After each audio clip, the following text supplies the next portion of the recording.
Right, so the morning's arrived, so I thought I'd give the car a quick once over before I drive up to Malvern to get the MOT at my mate's garage.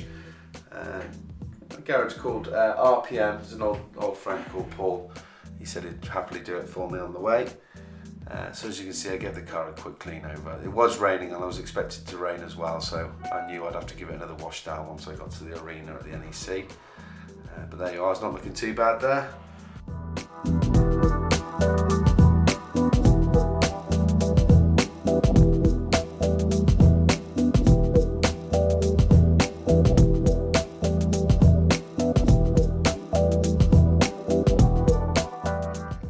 Well, there you go. I finally get a GoPro and I somehow mess up the sound again.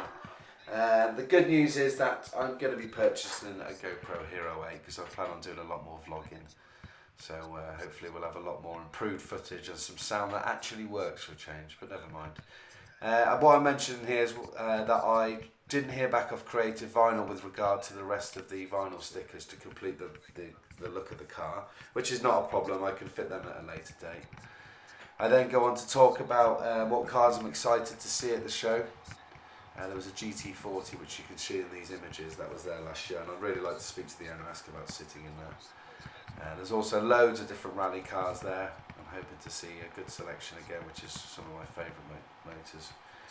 I also talk about the previous classic car show where we had a good stand, and I'm hoping what we can improve on that again.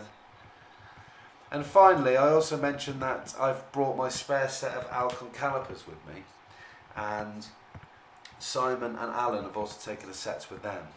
And I need to address some issues with a bleed nipple that I cross-threaded and it needs resolving. So hopefully between from the Friday, the Saturday and the Sunday, we'll have enough time to get the Alcons out and repair them.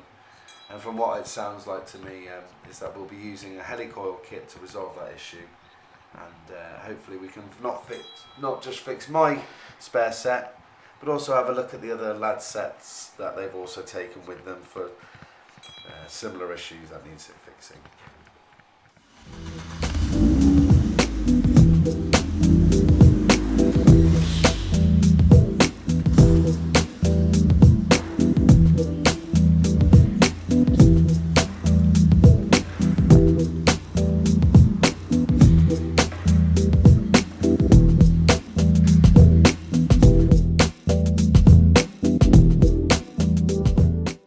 Right, so with the car up on the ramps, Paul noticed there's a little bit of a rot coming through, a bit of rust in the lower sills. This is a common area for standard Pumas and the Racing Puma. The main issue with the Racing Puma is that they left the standard Puma wings on there, and then they put the wide arch kit over the top, and they put very little in the way of protection, as in sealant, to stop moisture getting in there. So they do rot, which is obviously a huge issue. Just quickly, whilst we're looking at it there, that's a little bit of a leak we noticed coming from the inside of the caliper where the line was loose. So we just tighten that up and that will resolve that issue for now. Back to the arches though, as you can see on this side, from the outer side now, that's the arch that's put over the inner arch. And the issue is, as I was saying, what moisture gets in there and rots the inner arch and then the outer. So mine was done around 10 years ago, but only just skimmed over the top lightly, so it was never fully addressed under the skin. So at some point, well, this year now, looking at the rot there, I need to get that resolved. Fortunately, there is a company now making just a small bit of metal, which will show in the image there, and hopefully that's something I can look to get done this year. And where that line is as well, where you just saw, I'll look to get that skimmed as well. So that'll be something that I need to look at this year, getting both the arches resolved. As you can see underside, about 2-3 years ago I painted the underside blue, and around 7 or 8 years ago I actually got everything re-powder coated under there. So it's not looking too bad. I think with a good clean it'll look a lot better, and I'll do some content on that coming up soon, where I just give it a clean down. You can see that it's in really good condition, especially considering the car's almost 20 years old. What I will look to do as well is paint the underside the correct colour as it was new. But this is all content to come, and hopefully it will make some good viewing and encourage people to, or show people what they can do to their cars as well.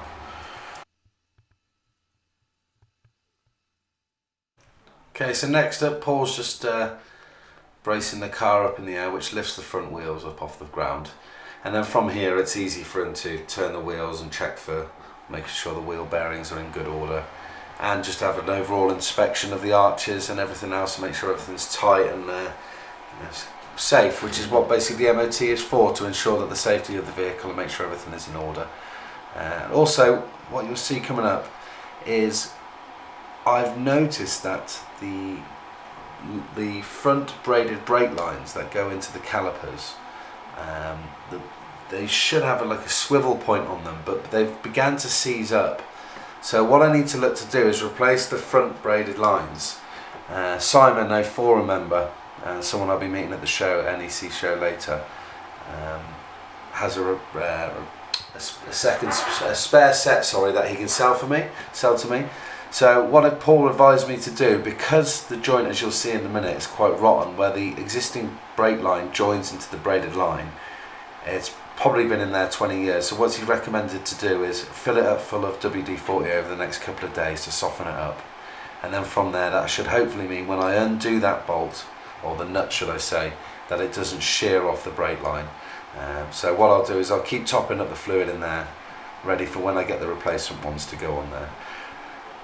You'll see earlier where I showed you the image of the caliper leaking. That's the braided line going in the back of there, which is another reason why it'd be worth changing them and getting them resolved now.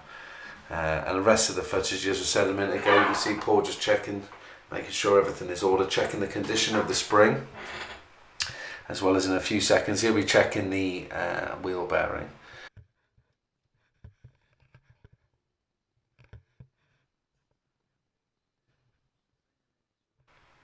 So now moving over to the other wheel, again going through the same process, just checking everything is in order, checking the condition of the spring, checking everything's done up tight, etc.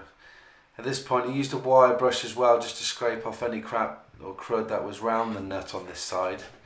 And in fact I shortly go over and get some WD-40, and he starts putting some WD-40 in there to soften them up, because as I said, at some point when I change the lines, I'll want to keep topping it up so that when I twist that nut off, it doesn't shear off, because I certainly don't want to be replacing the brake lines up to the brake booster.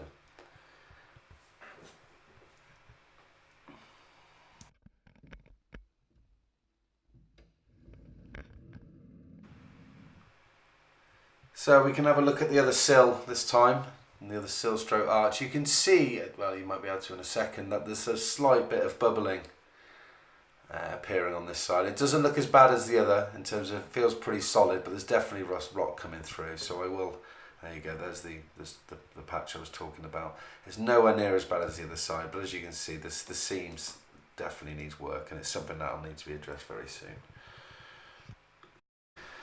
There's the car coming off the ramps now after the inspection. Everything seemed all good and well, apart from obviously he picked up the fact that there was some corrosion. It's not as an MOT failure, but it was pretty close. So it's definitely something that needs to be addressed, because I'd be surprised if he makes it through next year. This part's quite interesting. I've never seen this done before myself. This is where they check the braking strength of the vehicle and making sure it's within the relative limits. You'll see the handbrake comes on in a minute where the car pitches down, and that just checks to make sure that the car's braking adequately within the guideline. And the final thing after he'd done this was the emissions check, just to make sure it's within the emissions range.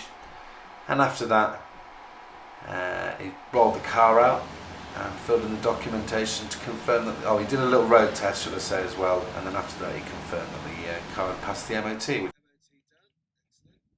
So yet again, and really frustratingly, the audio was just so bad that I couldn't use it here. But I'm just basically pointing out that I was happy that the car had passed the MOT, and the disappointment with the fact that obviously the arches, really need doing soon.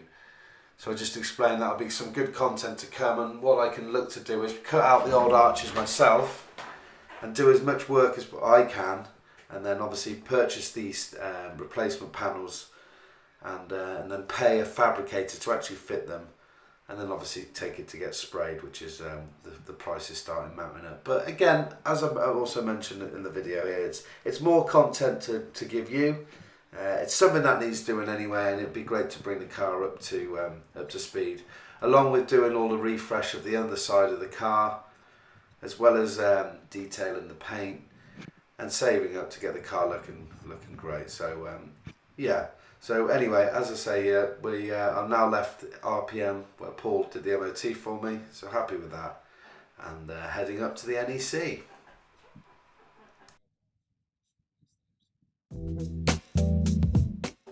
So this is coming into the gate for the NEC.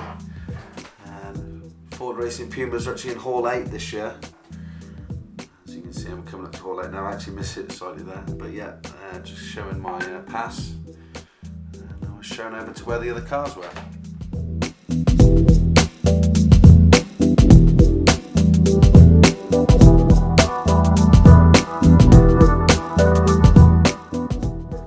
As you can see, I'm having a bit of a nightmare here. I wasn't quite sure where James wanted me, so you can see there's a lot of to and fro in.